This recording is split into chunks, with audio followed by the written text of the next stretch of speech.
नहीं आपको, फिर सब हर कदम पे लोग आपको दबा देंगे। कलाम साहब ने भी कहा था कि किसी देश का भविष्य किसी कॉलेज के अंतिम बेंच पर बैठा हुआ विद्यार्थी के देख के आप बता सकते हैं। गरीबी होना कोई पाप नहीं है। एक रेस के घोड़ा को अगर आप देखिएगा ना, तो रेस पे घोड़े पे जो बैठा होता है घुड़सवार, उस घोड़े को बहुत मारता है, इतना तकलीफ देता है कि घोड़ा को समझ में नहीं आता है कि हमको तकलीफ क्यों दे रहा है। लेकिन रियलिटी में देखिएगा ना, तो उसका मालिक उस घोड़े को जिताना चाहता है।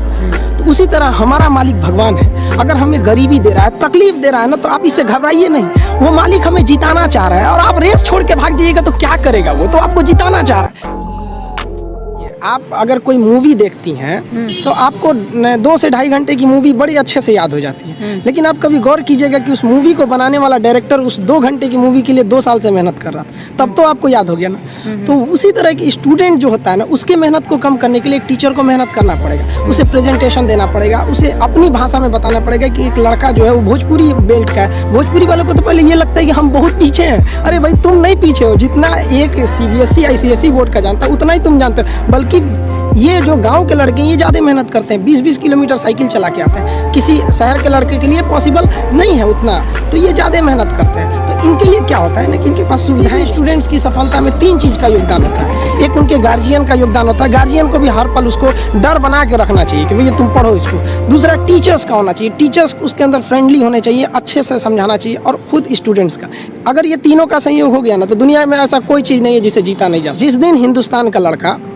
इस एनर्जी के साथ स्कूल में जाएगा, जिस एनर्जी से वो सिनेमा घर में जाता है किसी मूवी को देखने के लिए, उस दिन ये देश बदल जाएगा।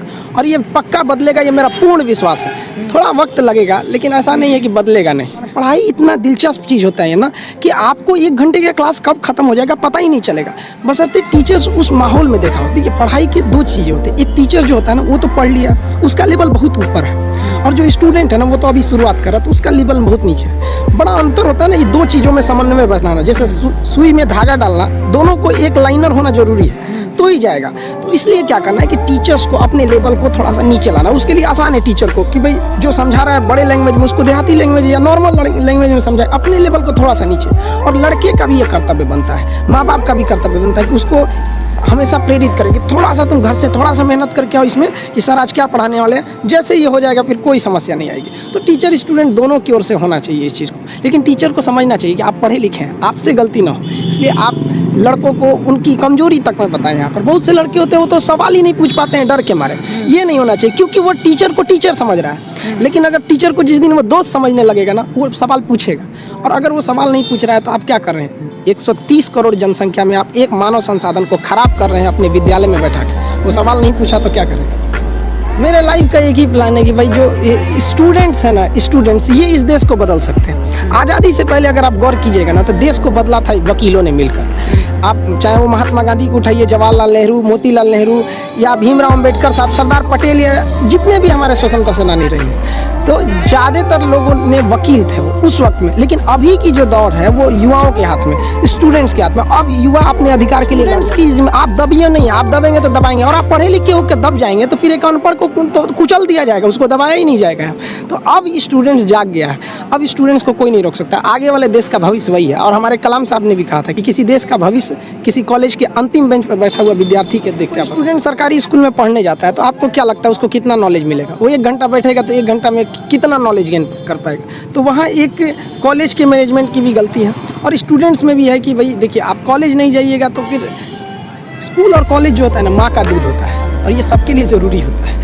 ये ज़रूरी है, वहाँ उनको भी समझना पड़ेगा। और गार्जियन के अंदर भी एक नैतिकता आनी चाहिए। और स्टूडेंट की जो सबसे बड़ी खराबी क्या है, उनके अंदर इच्छा है कि हमें कुछ करना है, उनके अंदर शौक है कि हमें नौकरी पाना है, पढ़ाई करना है, लेकिन उनके अंदर डर नहीं है। और ये डर बहुत ज़रूरी चीज़ होता है। किसी भी रिलेशन को बनाने के लिए ना, डर, ज़रूरत और इंसानियत, ये बना रहना ज़रूरी है। तो टीचर के अंदर इंसानियत होना चाहिए कि भैया हमें लड़कों को पढ़ाना है।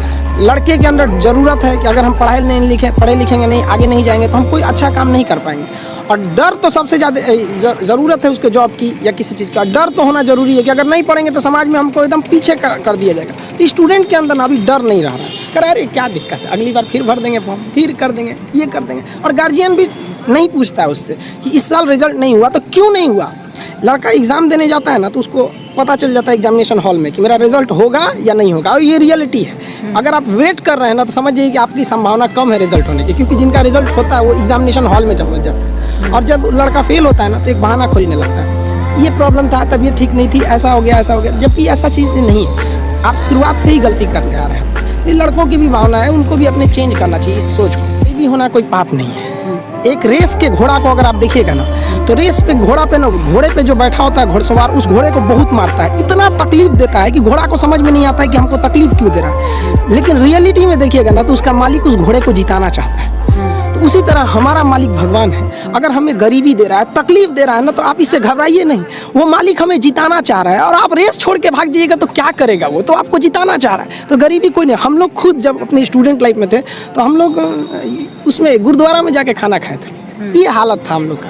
इसीलिए हम भी अब कभी कभी जहाँ पे मतलब फ्री डोनेशन में नहीं, समाज सेवी लोग खाना खिला देते हैं, तो उतना घर से हम लोग कभी कुछ नहीं था, तो वहाँ जाके खाना खा लेते थे। इसीलिए अब जब आदमी के पास है, तो हम लोग भी थोड़ा अनाथ आश्रम या ऐसे चीज़ों पे हेल्प कर देते हैं। तो ऐसा नहीं है कि हम लोग भी बहुत बड़े घर से आए थे लोग, ऐसा नहीं है। तो गरीबी कोई बाधा नहीं उत्पन्न करती है। लेकिन अगर आपके दिमाग में बैठ जाएगा हम गरीब हैं, कुछ नहीं कर सकते, ये सब, अगर एक डॉक्टर ये सोचने लगे ना कि हम डॉक्टर हैं, तो फिर मरीज का अच्छा से इलाज नहीं कर पाएगा। अगर डॉक्टर ये सोचे ना कि हम भी मरीज हैं, और ये सोच के वो इंजेक्शन लगाए कि हम अपने को लगा रहे हैं, तो फिर उस मरीज को थोड़ा कम दर्द होगा। तो टीचर जब ये सोच के पढ़ाने लगेगा ना कि हम टीचर हैं, तो फिर स्टूडेंट को समझने में दिक्कत आ जाएगी। तो टीचर को ये सोचना चाहिए ना कि हम भी आ जाए कि स्टूडेंट की तरह ही हैं, और एकदम मिनिमम भाषा, मतलब एकदम नॉर्मल भाषा में उसे समझा। जहाँ तक बात करें ना कि CBSE बोर्ड या जो बड़े लोग होते हैं उनके बच्चे अच्छे, तो देखिए एक बात बताते हैं, हथियार कितना भी खतरनाक और बड़ा क्यों ना हो जाए, चलाने वाला खतरनाक होना चाहिए। तो कॉलेज और स्कूल कितना भी अच्छा क्यों ना हो, पढ़ने वाला स्टूडेंट के अंदर मेहनत होना चाहिए। हिंदी मीडियम वालों के अंदर मेहनत ज़्यादा होता है, गाँव के लड़कों के अंदर बहुत मेहनत होता है। उसके पास पसीना होता है ना, तो AC नहीं चलाता है, गमछा से मार लेता है पसीना,